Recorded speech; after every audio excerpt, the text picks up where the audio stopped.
Hey everybody, welcome back. I wanted to do a video series for you guys today. I actually thought about doing it all in one video, but then I decided it would make more sense to break it up. I want to do a series on how to clear and load, mostly just clear, honestly, because loading is fairly simple. Handguns, rifles, shotguns, lever action, bolt action, semi-auto, pump action, revolver, all the things. Again, trying to put some information out there for maybe newer people to the gun world, so you can enjoy your new hobby and your new lifestyle safely, and just feel more confident in what you're doing. So I'm going to start today by showing you guys how to clear a semi-automatic handgun. I've got a few different types here. I've got a Glock 17, which is a striker-fired handgun that has no manual safeties on it. I've got a 1911, which is a single action handgun that does have a manual safety.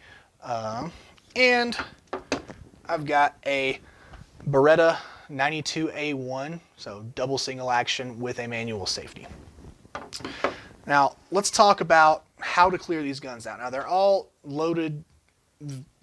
The 1911 doesn't have one in the chamber, but it does have a loaded magazine, and these two are loaded with a round in the chamber. Now, let's talk about, let's say you come upon a gun, whether it's at a gun show, at a gun counter, at your house, at a friend's house. You come upon this gun and you don't know the condition of the gun. Now, granted, at gun shows and gun counters, I've never ever encountered a loaded handgun, other than, you know, if somebody was carrying a gun, but still, I always like to check, just keeping that good practice, that good habit of checking the status of the gun. That goes back to the know the condition of your firearm rule from my life safety rules video that I did. But we're going to talk about how to clear out the Glock first. Now, typically with a handgun, I like to put the safety on if there is one before I get started. Not that, you know, keeping this thing away from this thing isn't a good safety, but it's just that one extra little bit of margin of error. And when you're handling a gun, margin of error is a thing, right? You want as much as you can get in the situation you're in. So Glock doesn't have a manual safety. Not a big deal. I actually prefer that on a defensive gun, to be honest with you. So there's no safety for me to put on. That's okay. Then I'm going to take the magazine out, and then I'm going to retract the slide, obviously still keeping the gun pointed in a safe direction, just like always. I'm going to assume that you guys have watched my other video and know the life safety rules. Retract the slide, lock it open, either catch that round that just came out, or you can let it fly. It's fine, not going to hurt anything. If it drops, falls, whatever, it's okay. Lock the slide open, inspect to make sure it's clear, and then you're good to go. Now, if you notice, the astute of you out there will have noticed that I took the magazine out before I took the round out of the chamber. Let me show you why. So I'm going to load it back up. There is now a round in the chamber. Okay, I'm going to prove it to you guys. Do a little press check here, see if I can show you guys that round in the chamber. Okay, round in the chamber. I'm going to take that round out of the chamber now. Round's out of the chamber. Now I take the magazine out. This gun is not clear. If you look again, you notice there's another round in the chamber, because I ejected the round that was in there before I took the magazine out, which means that the feeding device, which is still loaded with ammunition, was in there, and basically what I did was manually cycle the action versus going bang and having the gun do it itself. That's something that's, it seems very common sense, but it's also very easy to screw up. And if you get that order wrong, and then let's say it's this Glock and I'm going to go clean it now, I'm going to have to fire the trigger to take it apart, or pull the trigger to take it apart. Again, just making sure here. I would have gotten a bang instead of a click, which is not what I want. Want to make sure that I'm doing these steps in the right order. Take the magazine out, then clear the chamber. Because if you do it the other way, you still have a loaded gun and you may think you don't. not the safest condition to have. So now that we've done the Glock, let's move on to something slightly older school, maybe a little bit more traditional, show you guys how I like to clear out that kind of handgun. All right, so now Beretta. Now this can be a stand-in for a SIG P226, 229, 220, 227, you know, lots of SIGs, CZs, any semi-automatic pistol that has an exposed hammer and double and single action, particularly if there's a safety. It's not really that much different. The only difference is, like I said earlier, if there's a safety, I want to put the safety on. So now I can actually put the safety on this handgun. So if I do something, I'm not going to pull the trigger even though the safety is on because I don't completely trust the safety. But after I clear it, I'll show you what the safety on this particular gun does. Anyway, safety's on, magazine out again, same order. Lock that slide open, catch that round.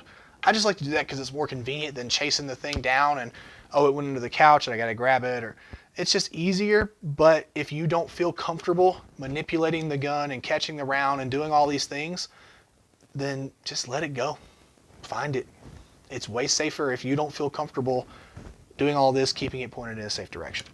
Now from there, again, I have a cleared handgun.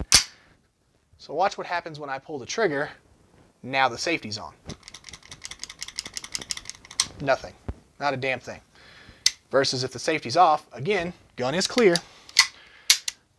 Watch what happens back here for those of you who aren't familiar with a double or single action handgun. Hammer's moving.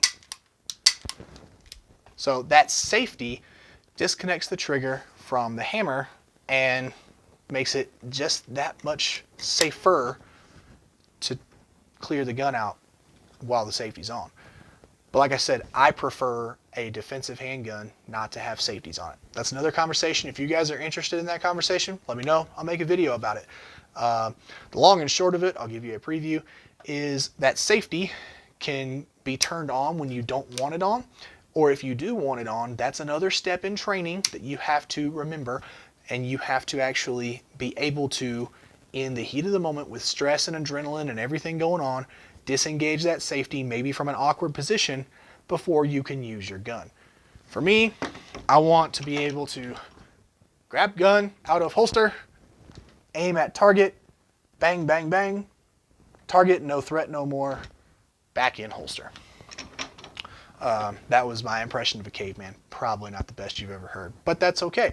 We're going to move on to something a little bit more nerve-wracking, especially for a newer shooter. I know it was for me when I first got my 1911, and I had had a fair amount of experience with guns in general before this, but it was still a little bit weird for me at first. So let's move on to that.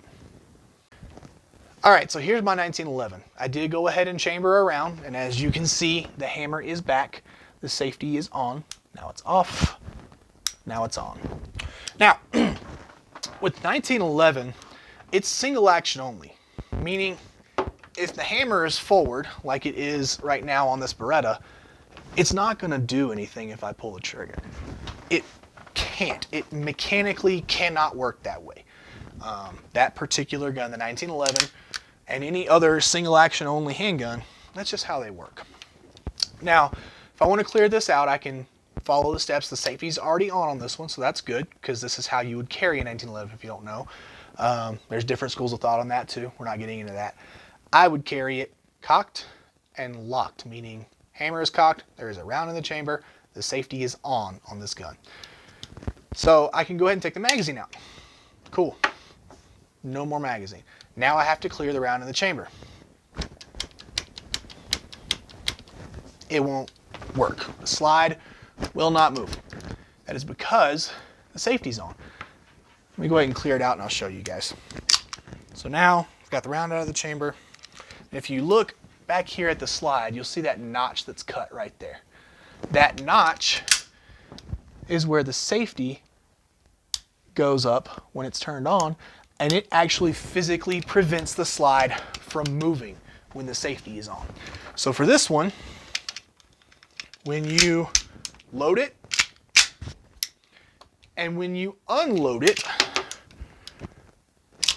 during that process, your safety is off and you have a relatively light and short trigger pull here. That's what made me nervous when I first started messing with 1911s. The safety was off. I've got a grip on the gun, so the grip safety is disengaged as well. And I've got a round in the chamber. That is gun ready to fire. And it made me nervous at first. But once you get used to it, as long as you're careful, you follow your rules, you keep your finger off the trigger, keep the firearm pointed in the safe direction, all those good things, you'll be okay. You just have to think about it and use your brain a little bit. But that's how you clear out a 1911. Now, there are some exceptions to this rule. For example, the SIG P238 and P938, those are little small concealed carry size, a 380 and a 9mm. They are 1911 style guns. They do have thumb safeties on them. They look like 1911s. They're single action only. They work pretty much the same way, but those safeties don't lock the slide like on a traditional 1911. So you can, in fact, rack the slide on those pistols with the safety on. But with your normal 1911, you can't. Again, not a huge difference from the Glock or the Beretta, but there is a difference there. And I wanted to show you guys those differences because a lot of times you'll see a video of somebody explaining how to do X or how to do Y, and they'll use a gun that's a pretty common gun. And, you know, it works and it's all great, but then you get a different gun and you go, this is different. This is weird. This video doesn't explain this to me. These general directions or general steps don't explain how to work this for me. And so I wanted to give you guys a little bit more of a broad perspective on different kinds of handguns. If you have any questions about any of this stuff, please let me know. Post down in the comments below. Send me an email. I haven't remembered to say that in the last couple of videos I filmed today, but send me an email. My email address is down below. It's countryboygunschannel@gmail.com. I don't mind having a private conversation with you through email about X, Y, Z, or whatever. And I absolutely don't mind if you guys comment down below with questions or observations or things. I love interacting with you guys. I love replying to your comments, and I get a lot of joy and self-fulfillment out of interacting with my audience. So, yeah. Let me know. If you like the video, hit the subscribe button down below. Hit that like button while you're at it. Go ahead and share the video with your friends. Maybe they'll find some use in this, even if you're an experienced shooter, but you've got a friend at work or at your local golf course that you're a member of. I don't know. Whatever you do in your off time, you got a friend that's interested in guns and you know stuff about guns, so they come to you, but maybe you don't know how to articulate it, or you just aren't comfortable giving them advice. Share this video with them. Maybe it'll help them out, and you know, you can be the best friend ever for helping them with something that's fairly serious but also a really awesome hobby. So yeah, thanks again for watching, guys. Y'all take it easy, roll tide, and I'll see you later.